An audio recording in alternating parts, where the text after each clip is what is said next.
Hello, everyone. Welcome to Parent Chat. Just a reminder, Parent Chat is purely for educational purposes. We are not creating a client-therapist relationship during these talks. The web series and any services associated with the series, including but not exclusive to open office hours, social media posts, and any other form of communication, are for educational purposes only. If you need immediate support or are in crisis, please text 741 for the crisis text line, or call Crisis Connections at 866 for crisis at any time. Please know that this is a safe place and you can be real, but we ask that everyone be respectful and kind to each other. Hi there, my name is Sherry Gazit and I'm the founder of TeenWise. I'm a teen life coach and a parent coach, but most importantly tonight, I'm a proud member of the Balance in Mind team, which is powered by the Lake Washington Schools Foundation. Tonight, we're happy to have Michelle Brode with us. She is a behavioral support health specialist from Youth Eastside Services, and she works with students individually and in groups. She makes classroom presentations on topics such as suicide prevention and vaping, and she supports staff and parents in how to best support the well-being of their students. She is passionate about mental health literacy and about parenting. Welcome, Michelle. Hold on one second. Looks like, thank you. There we go. There we go. And then let's get you back on video here. Great.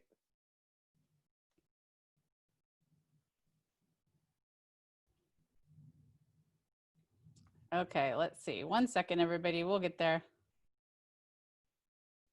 It's saying that you need to do it for me. I need to let you? Okay. Yeah, thank you. There we go. Did you get the message so you can get back on? Yep, there I am. Okay. Thank Awesome. you so much. Nice to be here tonight. Great. So for any of you who tried to get on and couldn't, I don't know what happened. I was on and nobody else was. There's something weird going on from my end, but we're all here, which is awesome. So Michelle, are you going to start us out with a meditation tonight? Yeah. Excellent. Okay. I am. Thank you. So for everybody who is here, I just invite you to take a moment to, get comfortable in the seat that you're sitting in, and notice your feet flat on the floor. Notice the way that the chair or the couch or whatever you're sitting on supports you, and the way that the floor and the earth supports whatever you're sitting on. And just take a moment to notice your breathing. There is nothing to do about it right now. There is no need to change it or to judge it, but just notice and try to just take your attention to the inward movement of your breath and the outward movement of your breath. Maybe take a moment to just notice any sensations that you can feel in your feet, in your lower legs, in your upper legs. And again, we're just observing. Nothing to do, nowhere to go, no different way to be, just noticing what is in this moment. Notice any sensations in your pelvis, noticing the front of your body and the back of your body, and noticing if there is any tension in your belly, in your shoulders, in your neck, and just paying attention to whatever is present. Any places where you sense ease, any place where you notice perhaps some tightness or tension.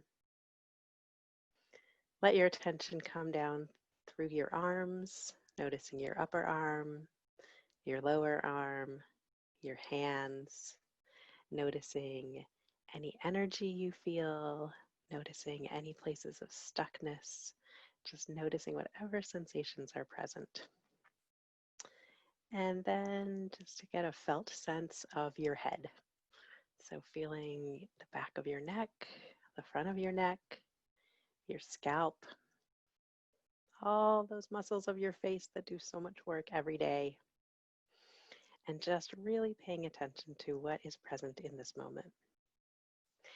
And then take a minute to just check in with what kinds of thoughts are present right now.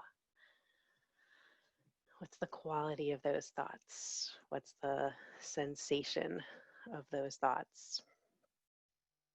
And noticing any feelings that you are experiencing right now. So any stress, any tension, any sense of calm or ease, and just notice that and the felt sense of that as well.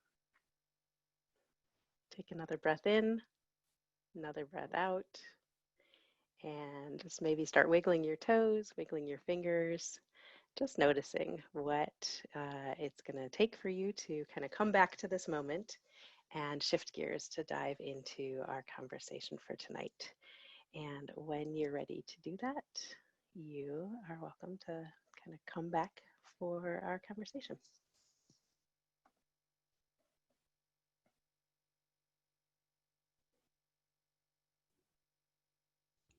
Thank you so much, Michelle, for that. It's always nice to start out with a calming meditation, especially, with all that's going on in today's world. I do want to take a moment just to acknowledge that we are really witnessing a lot of difficulty in our country and in our communities, and we don't want to overlook that and act like it's not happening. We hope that you can, take this next hour to kind of focus on your own wellness and how we can help our kids through this. I mean, the topic we're focusing on tonight is very relevant, stress, de-stress, or anxiety, and kind of how we can help our kids through it. So, yeah, I just wanted to acknowledge that before we moved on. But Michelle, I'm going to give the floor to you, and I will share the slides that you have. Are you ready for those now? Yes, Okay. happily. So, well, you know what? Give me 1 second, I guess, Okay. first.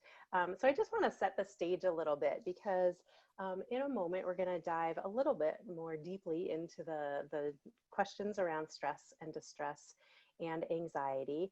But I just want to, similar to what Sherry just did, to kind of recognize all the layers of what we're dealing with right now. So when we're talking about teens and stress and distress and anxiety, we want to keep in mind what their developmental tasks are right now. So the things like figuring out who they are, kind of learning to navigate things on their own more easily, getting some of the skills that they're going to need to function as an adult under their belts, and preparing to launch. And so some of those things involve stuff like separating from parents and having strong connections with peers and really looking towards the future. And clearly the current environment we're in, it puts up a lot of challenges to those tasks, right? So in addition to their academics and, whatever jobs they might have or chores they might have, that is kind of the underlying job of adolescents, to get ready to move forward in that next phase of their lives. And clearly the current environment creates some stress around that, because our teens are not able to do that in the same way that generations before them have. So we have that factor. In addition to generally what's happening with the closure and with coronavirus, I recently read an article on a super interesting topic that's really been on my mind recently. And it's about what they call the third quarter phenomenon. And when they have studied people who have lived in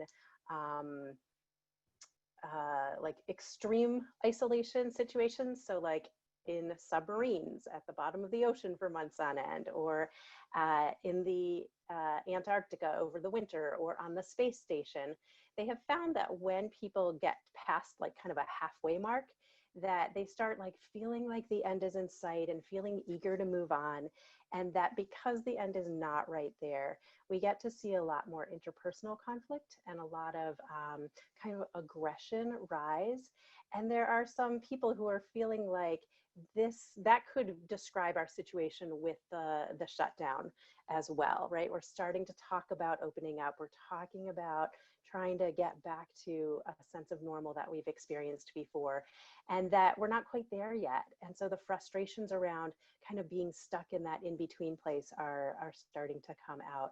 And then, like Sherry just acknowledged, the anguish over the impact of ongoing racism coming to the fore. So all of those are kind of areas where we could really anticipate that everybody, including teens, are going to be experiencing a lot of stress. And we can start teasing out in just a second what, where things fall.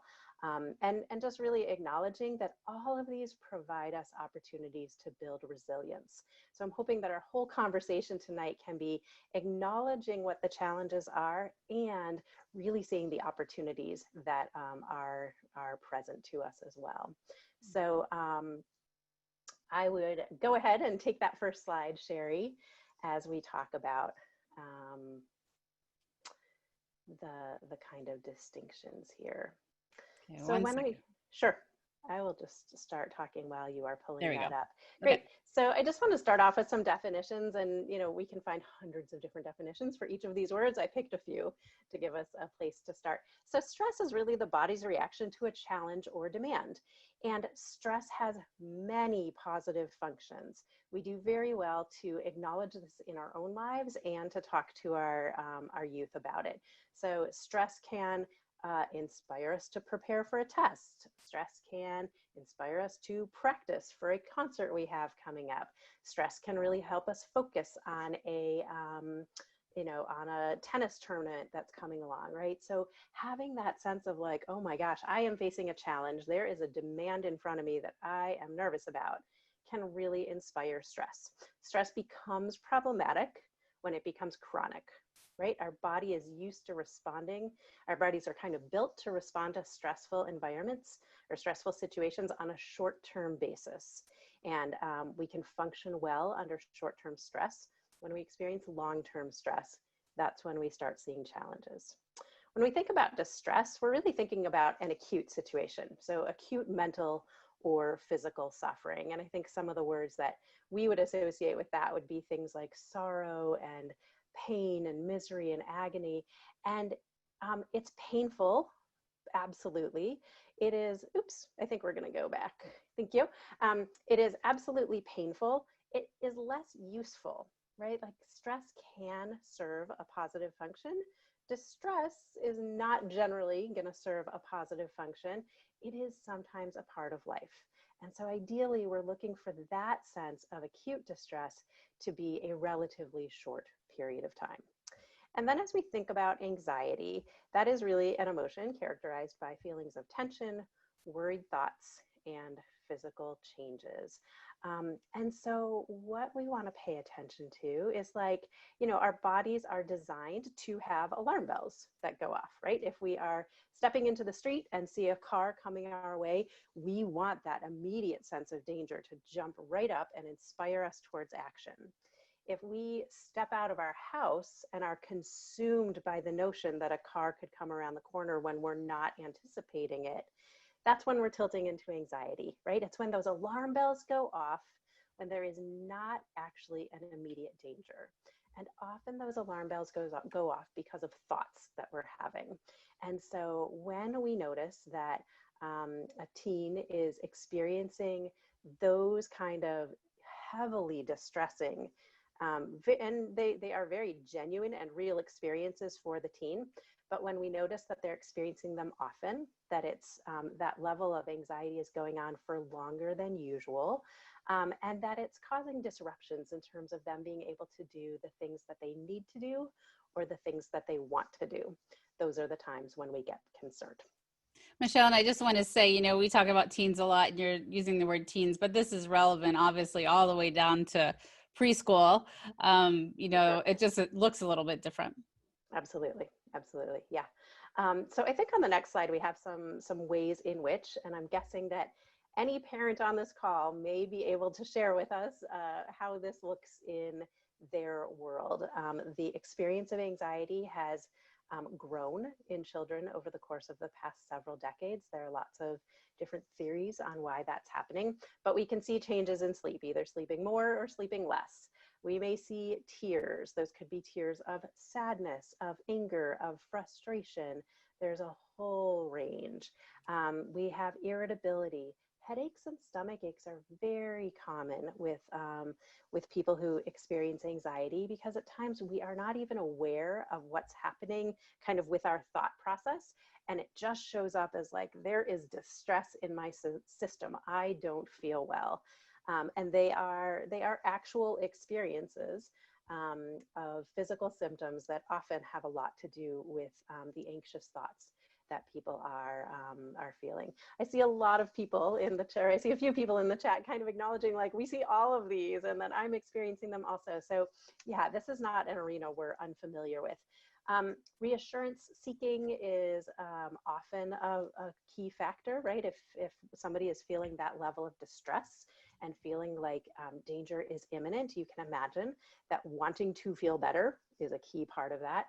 Sometimes we'll see separation anxiety. I've heard from several parents of like young adolescent boys that their sons are being much clingier than usual, and that it's just not like them. And that could be a hint of some anxiety. And then perhaps we see repetitive behaviors as well. So there are a whole variety, and this was just like one set of ways that we might see this show up. Yeah, there's a lot of them that come up that, like you said, we could have like 4 slides on what these are, you know.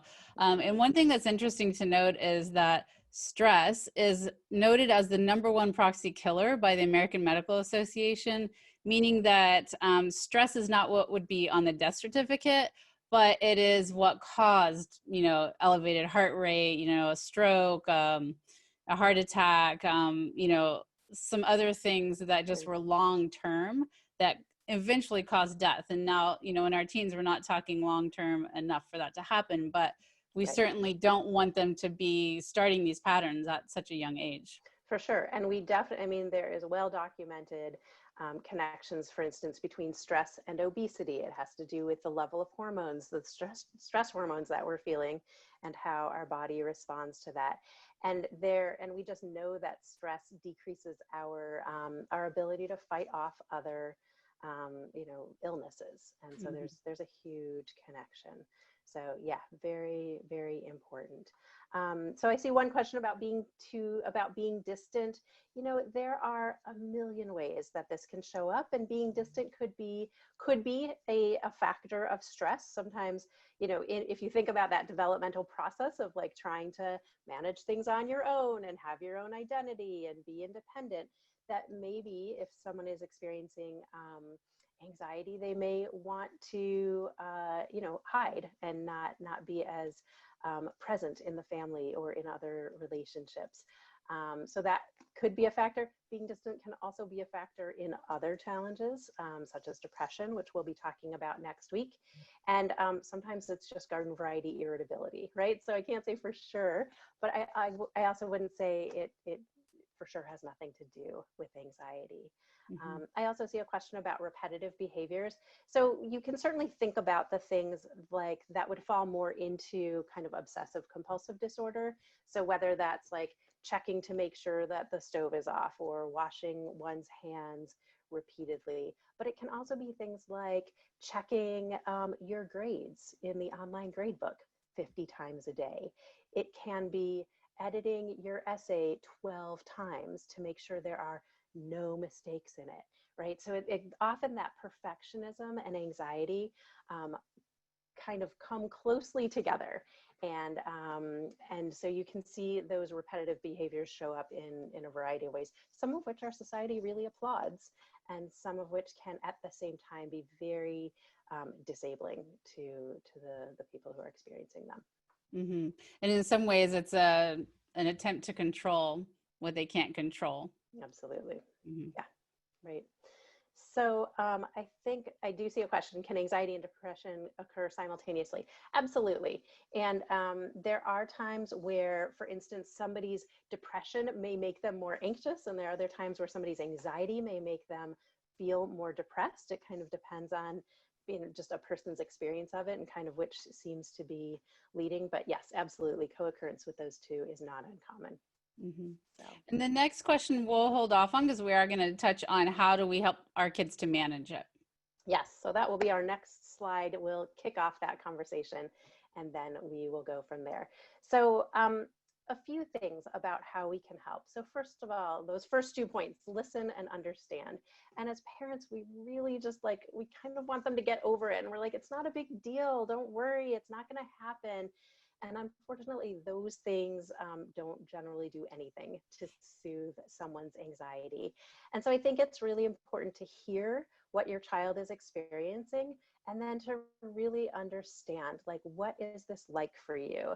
And try to just genuinely know what their world is. So we want to guide our children in terms of dealing with this. I'm going to jump down to that bolded part at the bottom of this slide, which is that one of the most important things we can do is what we don't do.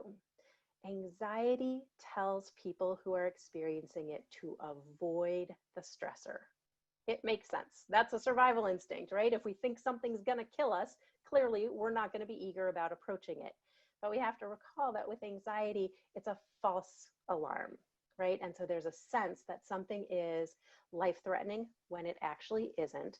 And what we know is that avoidance can often kind of inspire parents, and sometimes even siblings, and sometimes teachers, accommodating somebody's desire to avoid a situation. And I have to say, like, as parents, we come by it naturally, right? We see our child in distress. We want to help them avoid being distressed. And it's one of these situations where there's short-term gain in helping them avoid that distress and long-term pain. Because what ends up happening, we actually know that accommodations that families make for a family member who's anxious end up, first of all, just not teaching them how to deal with the stressor, and doesn't communicate to them like, we know you can handle this, and let us help you learn how to handle this. And that in general, people's anxieties become worse, and the impact on their life becomes bigger when we as parents accommodate some of their avoidance. And so it feels in so many ways counterintuitive, but it's really, really important that we look for ways that we may be facilitating their avoidance and make a shift. So I'm going to pop back up to that guide bullet point and just say, we want to teach our children to challenge unhelpful thoughts, right? So I'm going to fail social studies. Okay. So what evidence do you have for the fact that you're going to fail social studies? Most kids who have a 92% in social studies at the beginning of June don't end up failing social studies, but what are you seeing, right? And so, adding a little reality in there, but asking, and then saying, are there any other possible outcomes? Is there another way that this might play out? Are you, if a detective searched for evidence that your thought was accurate, what might they find? If you Google challenge unhelpful thoughts, you'll find 1,000 resources. And you'll also see, like, they have lists of common thinking errors. And the first time I saw that list, I was like, oh my gosh, somebody opened my brain and categorized everything I think all day long. So it's a little disturbing in that way. So teaching kids to challenge unhelpful thoughts, noticing that feelings rise, they crest, and they fall is a really important skill. And so noticing, like, feelings do not last forever. They generally have a relatively short time span, and just helping your child notice, like, you're feeling super distressed now, but let's watch it. Let's give it 10 minutes and see, does it feel different? If you go for a walk, does it feel different? If you play cards for 10 minutes, does it feel different? And just noticing. And then whatever skills we can give our kids around breathing or mindfulness or checking in with their bodies. So some of the things that I did during the meditation, specifically noticing, what's the quality of your thoughts right now? What are the quality of your feelings right now? What sensations are you experiencing? Are all some of the things. So the bottom line is, we really can't eliminate anxiety. I mean, if we could have, we would have done it for ourselves a long time ago, but we can give our kids the tools to cope. And that's really kind of the healthiest place to start in terms of supporting our kids when they're navigating anxiety. Right. I think along the lines of it's kind of our go-to to allow our kids to avoid that anxiety. We also want them to just not feel it. So if we see it creeping up, we might be like, oh my gosh, let's do something to change this so that that anxiety doesn't actually come into fruition or, come Hmm. to play. And we have to allow our kids to be anxious. I mean, let's go back to your definition of stress here, which is the body's reaction to a challenge or demand, right? How boring would life be if we never had a challenge and never had a demand on us? I mean, that would be like sitting in one single room your whole life and doing nothing. So it's not about, we don't want them to have anxiety or stress. It's about having, controlled anxiety and stress, really, Yeah. not so Yeah. much of it.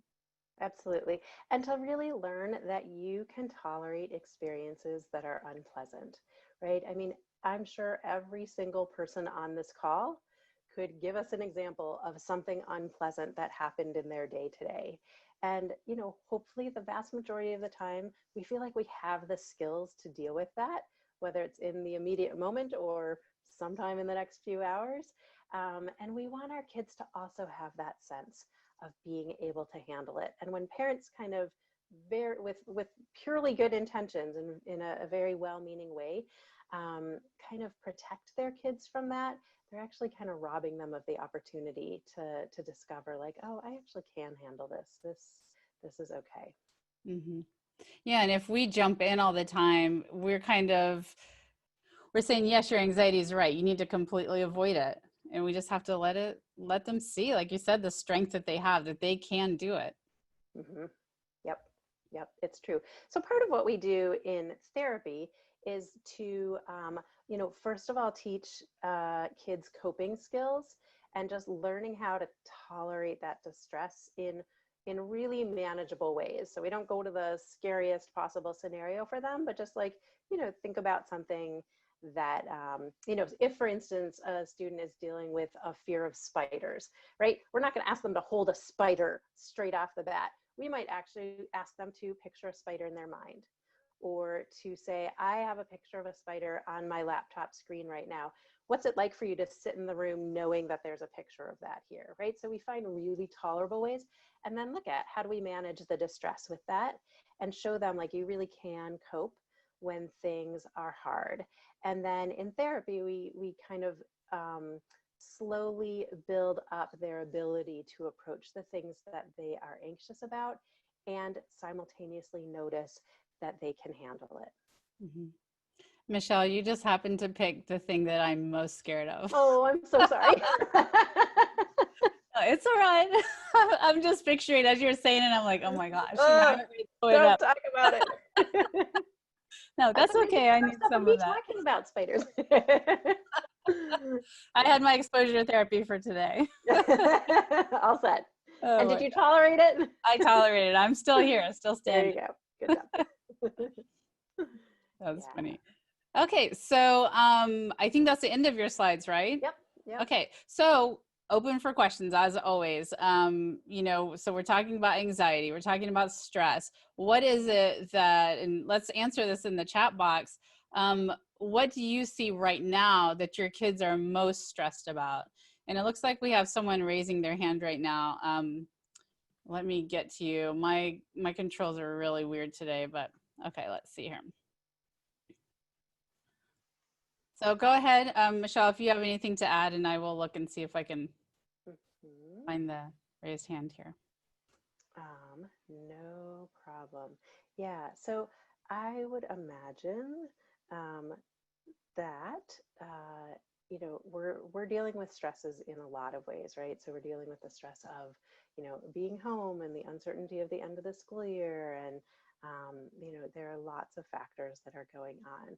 And so first of all, just really paying attention to what our kids are experiencing, and we might assume we know what's stressing them out, and we might not be right. So it's always worth asking what that is. Sometimes they won't know, and it will be our question that helps them start experiencing that. So like, I've just noticed you've been really irritable lately, or it seems like anything I say annoys you, and I'm wondering if something's stressing you out. And so that is super helpful to just acknowledge and so to start making the connections for them that, when we don't deal with stress and when we don't deal with disappointment and anger and sadness and uncertainty and all the things that we have to deal with as humans, and particularly in this moment, that we can kind of see that come out sideways, right? And that we may notice it in their behavior. And so helping them make the connection so that hopefully when they're adults, they can be like, oh, I've been really prickly lately. Something must be going on. And so helping to build that connection, acknowledging what the feelings are. Like, you are really mad that graduation's been canceled, or this really sucks that you're not going to be able to play softball this summer. And you don't always have to agree with what it is that they're upset about, but to really acknowledge it and to hear that and just say, like, tell me what about that sucks for you. Like, I have my ideas of what I think might be really disappointing there, but tell me what you're feeling. And then just, looking for ways to handle those feelings. And so, whether it's channeling it into something more productive, or, going in the yard and breaking sticks because you just need to get the energy out, or going for a run, there are lots of ways that we can try to process the energy that comes along with feeling anxious, annoyed, upset, whatever it is, and kind of help them move forward from there. One thing that can be useful to get your kids kind of thinking about it, to, find their own coping strategies, is write out A through Z and see if they can find something for each of those letters. And they might have to get creative, obviously, with Z, right? And some other ones, but, it really just has them thinking creatively. You can also do it in categories, like a physical way they might do it, a relaxing way, so that they can think outside the box. But really just have them think about it ahead of time when they're not actually feeling super anxious, and come up with this list. If they're creative, they can do it as a bullet journaling list or some fun poster they hang up. But Yep. it can be fun when they start thinking of it like that. I would also add practicing those skills ahead of time, right? Like, Olympic runners don't just, show up for a race and do it, right? They practice and practice and practice and practice so that when it really matters, they've got it. So you don't try something new under the most challenging of circumstances, but you practice at times when things are easier. One thing that I want to just talk about real quickly is the experience of panic attacks, because this is something that I hear from a lot of teens. And I'm not always 100% sure that what they refer to as a panic attack is kind of clinically what we consider a panic attack. But I always get really curious about, like, what was your experience of that, and when did it happen, and how long did it last, and what did you notice? Because once somebody has had a panic attack, there becomes a tremendous fear around having a panic attack again, because it is an intensely unpleasant experience, as I'm guessing that some people on this call probably know firsthand as well, whether you have been with somebody while they've had a panic attack, or whether you have experienced one yourself. So one thing that's incredibly helpful to know, and I mention this to students all the time, is that it is distressing. It is not dangerous. People feel like they're dying, but people don't die from panic attacks. It just doesn't happen. Panic attacks are short-lived. They are generally no more than 10 minutes. Sometimes they can extend to 20. And I will just say to students, especially if I'm sitting with them, like, this is not going to last forever. I don't know exactly when this is going to end, but I'm going to sit here with you while we're doing this. So I don't try to get people to slow their breathing down, because if they could do it, they would have. That is one of the very distressing parts of a panic attack. But I try to slow my breathing down. I try to just really keep myself super regulated. And I totally know, if this is your child, that is a hugely tall order. It's really distressing. So you want to do what you can to keep yourself calm. You want to try to keep your breathing calm, and you want to try to keep your tone of voice like clear, firm, but calm. So things like, I will say, if I'm sitting with somebody who's having a panic attack, I might say, I'm going to just count up to 5. And I want you to picture the numbers in your mind as I'm counting. And then I just, go 1, 2, 3, 4, 5. And then I count back down. So now I'm kind of setting a pace by asking them to picture the number in their head. We're moving to a different part of the brain that is not involved with all those fear signals. Sometimes I'll ask students, like, touch your fingers as I say each number. And again, we're like moving to a different part of the brain that has to process things differently, pull a little attention away from that survival place. And so just whatever we can do to kind of keep things calm. And then of course, you know, therapeutically we work with, like, what was going on? How do you know that's about to happen? So that we can recognize that in advance and help you bring your coping skills into the picture sooner before you get overwhelmed by that experience. Well, and what you're saying in that too is you're not there trying to fix it. You're not there. You're not even bringing into like, oh my gosh, your heart is racing. You're not talking about what's going on. You're simply trying to create another focus and create a calm. And I know for a lot of parents, they want to come in and fix it. Like, can I bring you something to drink? Can I bring you this? Can I do that? And because you want to help your kid, it's so difficult to watch somebody having a panic attack. But just you, even if you're sitting there next to them, you know, not saying anything, that helps. Mm-hmm. Just your calmness. Yeah. Yeah. And just reassuring people, this is distressing. It is not dangerous. Mm-hmm. And I will just repeat that for 10 minutes Yeah. straight if that's sometimes people really don't like people being close to them when they're having a panic attack. So I will say, if you need me to move further away, please just show me that you need me to move further away. And just kind of keep repeating, this is distressing. It is not dangerous. This is not going to last forever. Mm-hmm. That's great. Very great.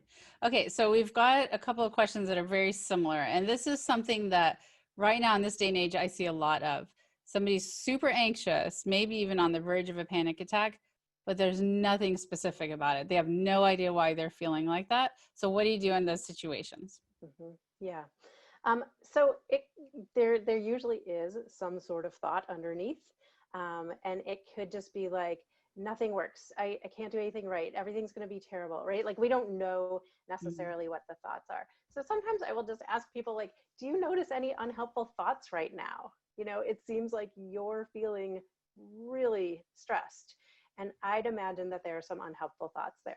You may or may not be able to find them. If people are really kind of moving closer to panic, they're not going to be able to connect with that part of their brain that notices that. So then I'll say, okay, let's start noticing what's happening in your body right now. Where do you feel that stress? Oh, it's in your stomach. Okay, can you really focus on that part of your body and just notice, like, where does that sensation extend to, right? So you can feel it in your stomach. When you get to your ribs, do you still feel it there, or has it, does it not reach that part of your ribs? And, for some people, like, the idea of trying to shrink that space can be helpful. For some people, just going through, and squeezing their hands into fists and letting it go, bringing their shoulders up and letting it go, squeezing your face muscles, letting it go. Sometimes if you can just get really grounded in physical sensations, that can be helpful. Sometimes doing something really physical, right? So jumping jacks, or burpees, or running around the block, or jumping on a trampoline. Sometimes there is just a physiological stress cycle that kind of needs to be completed. And so to let out that energy. And another thing that can be really helpful is to just help people, again, get grounded physically where they are, and ask them, so it's known as the 5, 4, 3, 2, 1 technique. So we have 5 senses. What are 5 things you can see right now? What are 4 things you can feel right now? What are 3 things you can hear right now? What are 2 things you can smell right now? And what's 1 thing you can taste right now? And so you walk them through that one by one and let them answer each one before you ask the next one. But it just, again, is pulling on a different part of their brain and getting them grounded and kind of present to the present moment. Anxiety is almost entirely about the future. And so when people are feeling anxious, they are generally anticipating something awful. And if we can help people get back to the present moment, that can often help kind of ground them a bit. Mm-hmm. So if it is the case where they can't figure out what the underlying thoughts are. Like right now, I think what I'm seeing a lot in clients is there's so much going on. They're watching stuff on social media, they're watching the news, they're feeling our feels, right? That definitely impacts our kids. So if we can't really focus on exactly what it is, then we kind of don't try to dive in more. We're just focusing on the here and now, the mindfulness. Hmm. And sometimes, like right before things were closing here, friends of mine in the rest of the country would call me like, "What's it like in Seattle right now?" And my response was generally like, "There's just a tremendous amount of ambient anxiety, like it's Mhm. just kind of in the air." And I feel like that's going to affect all of us, right? And sometimes say it's hard to pinpoint where this is coming from, and that doesn't mean we can't do anything about it. Mhm. Okay, so let's ask this question here. What about fears, anxiety related to coronavirus? Of course, avoidance through social isolation is happening and helps us feel in control, but it also feeds into the anxiety in some way. How can we help kids cope with no obvious endpoint in avoidance and not being able to know, reassure what the risk is of getting the virus as restrictions loosen? This is a huge question because as we are starting to open up, you see even on social media, some people completely panicking about it. Other people are like, yay, we're out of here. It's all over the map. Yeah. So this is a situation that is certainly unique in a lot of ways. And there is kind of a template that we can use to think about. So, a lot of times the anxiety about if we take coronavirus, for example, is that there are a lot of unknowns, right? Mhm. And so that's really scary. That's really unsettling. And you can acknowledge that and just say, like, there's a lot we don't know, and that is really hard. Here are the things we do know, right? And so then you pivot to this is what we know. And I would say, be mindful about what sources of information you're taking in. And, if we have teens who are on social media, they're getting information from a wide variety of sources, which Mhm. we may or may not consider trustworthy. But you can say, like, listen, I've been checking the CDC website, or I've been looking at the Public Health Seattle website, and these are the things that I'm hearing. So you can emphasize kind of the quality of information you're getting. I would also emphasize the quantity of information you're getting. If you are not hearing something new, then you don't need to keep feeding your brain all the information that just can inspire our anxiety. So I would focus on those two things. And then I would also just really focus on these are the things we can do, right? So we don't know. And the fact of the matter is we never know everything, right? Like Mhm. when you choose a college to go to, you know a certain amount about it. You don't really know what it's going to be like to live there. And so you just say, let's focus on the things we can control, and really emphasize that. I think it's also helpful to emphasize there are a lot of good people who are very skilled, who are using the knowledge and the resources and everything that they have honed over decades of their careers to develop vaccinations, to do contact tracing, to manage public health, to treat people who have gotten ill. And so I would just say, like, really focus on the things that we can control, the things we do know, and all of the positive things that actually are happening in this situation, because it's so easy for our minds to just latch on to all of the uncertainty and the distressing Mhm. things. And there's an evolutionary reason for that. Like our minds are built that way. And it just means we have to be really conscious about kind of creating a balance. Right.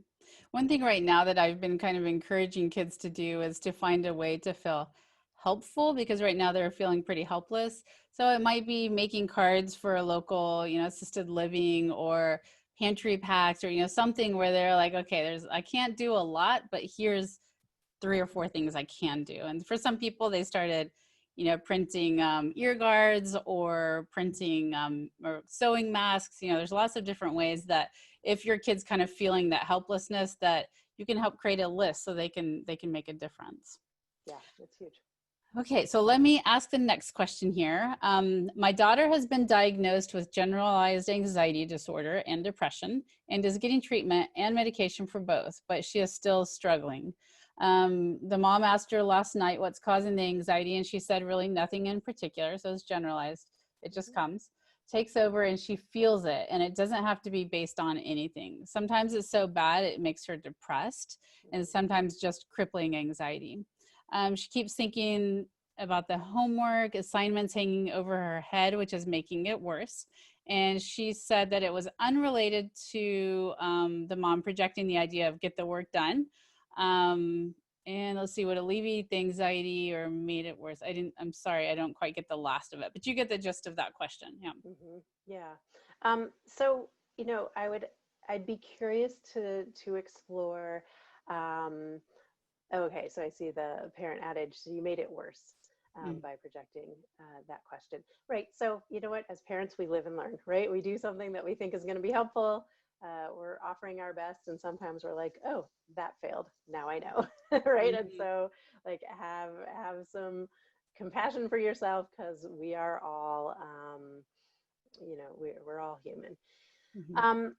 I think part of what I would look at is how long has she been in treatment, and what skills has she gained through the work that she's doing.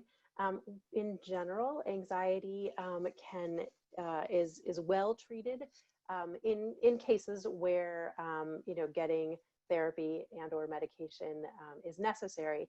We know that, for instance, evidence-based practices like cognitive behavioral therapy have been known to be very effective with anxiety, that there are some medications that are effective. So I guess I would just be curious to know, like, how long has she been in therapy? What have they been working on? What kinds of skills is she learning?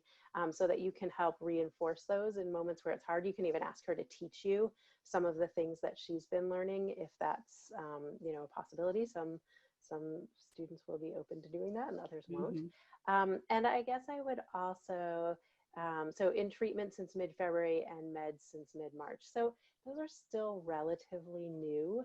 And I would just say, like, if unless you feel like you're totally on the wrong track, you can certainly communicate with her therapist and with the prescribing physician to just say, what, I'm not seeing the changes I would have anticipated seeing by now. What's your sense of things? Are we headed in the right direction, or do we need to consider other options? One thing to keep in mind about the medication is it's not a magic pill. It doesn't work overnight. There should be some kind of relief kind of creeping in here. But I like to think of it as a way to kind of calm things down so that you can start to really work on the coping skills and how to deal with that anxiety. So it, like Michelle said, it's, gives teens the capacity to build those skills. So it gives them enough relief to be able to work on some of the skill building. Right. And if your teens or your kids do start to really distance themselves and you are worried about the depression, then definitely talk to the therapist and ask the difficult questions. If, I care about you, but are you thinking of hurting yourself? Are you harming yourself? Those questions. And if you need more guidance on that, you can contact us and we can get you more information on that. Okay. So another question. One parent is saying that the older sibling takes out their anxiety and stress on the younger sibling. What can they do about that? So I hear this often. And, absolutely, like, anxiety affects everybody in the system. And it's not uncommon for anxiety to also run in families. So in the film Angst, which we've been seeing a lot of in the past couple of years, one of the therapists says, every time I diagnose a kid with anxiety and I'm sitting there with them and their parents, I'm like, so who's the anxious parent? And the kid can always point to who they think that is. So it's not uncommon for that to be a factor for a lot of people. So I think I would just try to, and kind of what taking their anxiety out on the younger sibling looks like can really vary from family to family, from sibling to sibling. And so I guess I would just try to start building skills with each of them. And I think in some ways being explicit about, I think this is anxiety. And so we, if anxiety is present here, we've got to get really good at managing it and not letting anxiety make all the rules in our family. We have to be attentive to it, but we don't have to follow all of its rules. And sometimes it's the younger sibling who's taking out their anxiety on the older one. Sometimes it's vice versa. So there are a lot of dynamics that it's a little hard to speak to in a global sense. But I think just bringing awareness to the sibling who is experiencing anxiety and saying like, I get that things feel super out of control when you're feeling anxious. And I'm wondering if what you're doing is part of you're trying to feel more in control. Can we sit down and figure out some ways that you can feel more in control that don't impact your brother or your sister this heavily? And I think I would also have a conversation with the younger sibling and just saying, it feels like, your brother or your sister is really struggling right now. And sometimes that comes out at you. It is not your fault. You're not necessarily doing anything wrong. If you think that's the case, sometimes the other sibling is being provocative, and just help them navigate, like, what is their role in it and what are they totally not responsible for, and how can you be a resource to them in that situation?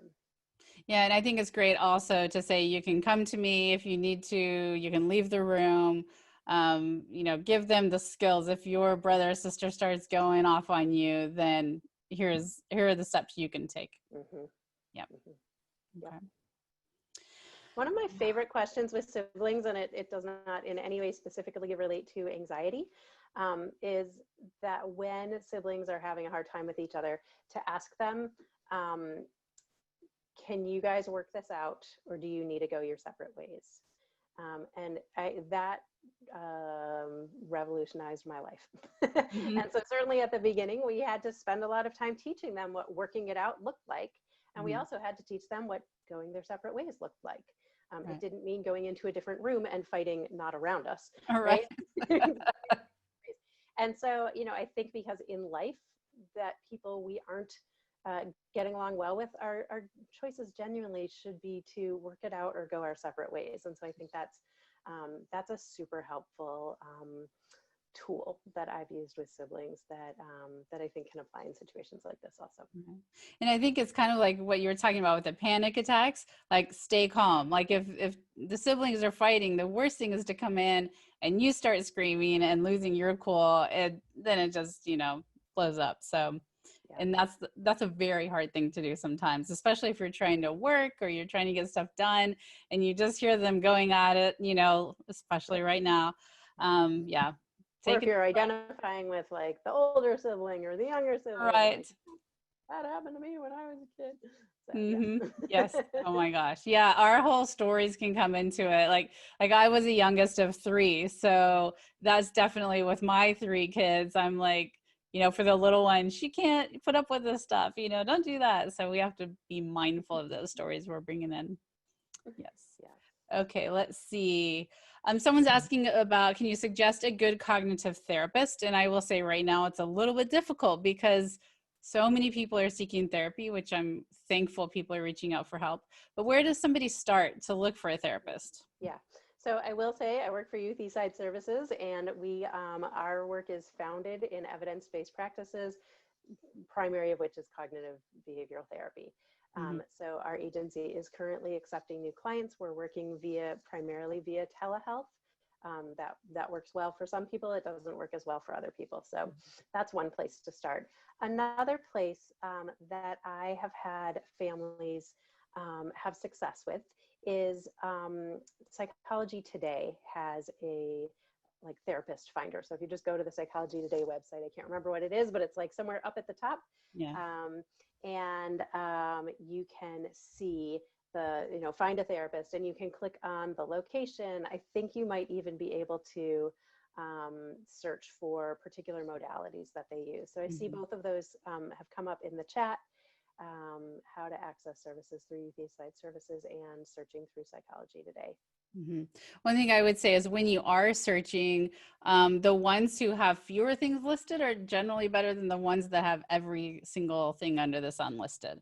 And ask questions, before you even go in. If you're looking for a therapist for your kids, be mindful that it may take 2 or 3 tries because it's so personal.